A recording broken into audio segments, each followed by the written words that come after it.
Nanindigan ng Philippine Coast Guard na hindi porket umalis sa Escoda Shoal ang PRP Teresa Magbanwa, inabandona natin ang ating karapatan. Papalitan din daw naman yan ng ibang barko. Yan ang pampagising na balita ni Maricel Halili. Matapos ang halos 5 buwang pagbabantay sa Escoda o Sabina Shoal sa West Philippine Sea mula noong Abril, umuwi na kahapon sa Palawan ang PRP Teresa Magbanwa ng Philippine Coast Guard. Agaw pansin sa barko ang malaking butas sa gilid na tinakpan lang ng plywood. Nakuha yan ng barko ng Itaboy at banggain sila ng China Coast Guard vessel nitong Agosto.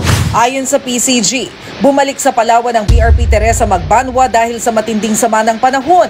Kinapos na rin daw sila sa supply ng pagkain at inuming tubig. Kaya 3 sa 4 na crew na nagkasakit sa barko ang kinailangang i-stretcher at isugod sa ospital pagdating sa Pantalan.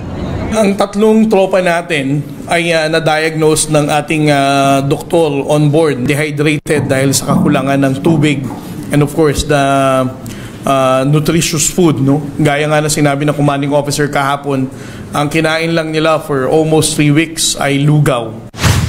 Bago bumalik sa Palawan, una nang hiniling ng China sa ikalawang Bilateral Consultation Mechanism o BCM nung nakaraang linggo ang pagbaklas ng barko natin sa Escoda Shoal. Sa bagong pahayag nila kahapon, muling iginiit ng China Coast Guard na ilegal ang pananatili ng Pilipinas sa Escoda na inaangkin at tinatawag nilang Xi'an Bin Reef.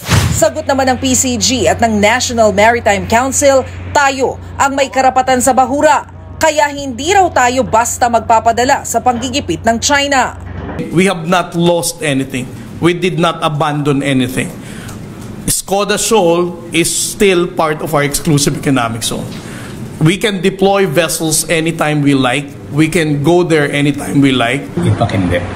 Nagmatigas tayo during the meeting sa Beijing.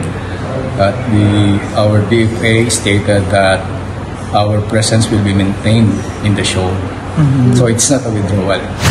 Sa pag-alis ng PRP Teresa Magbanwa, hindi naman maiwasan mangamba ang isang defense analyst sa posibilidad na samantalahin ito ng China.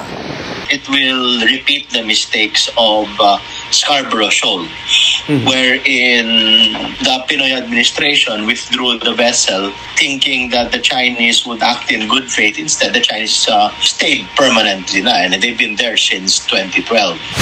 Pagtitiyak naman ng PCG, babalik sila sa Escoda. Kampante rin silang hindi agad makakapag-reclamation ang China sa lugar. The reclamation would take 4 years. Kung mawala ba tayo ng 1 araw, 2 araw, 3 1 linggo, makagawa na sila ng runway, right? It doesn't go that way. Nasa 137 square kilometers ang lawak ng Escoda Shoal. Katumbas ito ng pinagsama-samang Caloocan, Maynila, Malabon at Navotas. Dahil sa lawak nito, marami itong pwedeng daanan na papasukan ng ating barko na hindi kayang bantayan ng China. Hindi ito tulad ng Bajo de Masinloc na iisa lamang ang entry point. Base naman sa pinakahuling monitoring, nasa 11 Chinese militia vessel na lang ang naiwan sa Escoda Shoal. Pero papunta na raw ulit doon ang isa pang barko ng Pilipinas na magsisilbing kapalit ng PRP Teresa Magbanwa. Nagbabalita mula sa Frontline, Maricel Halili, News 5.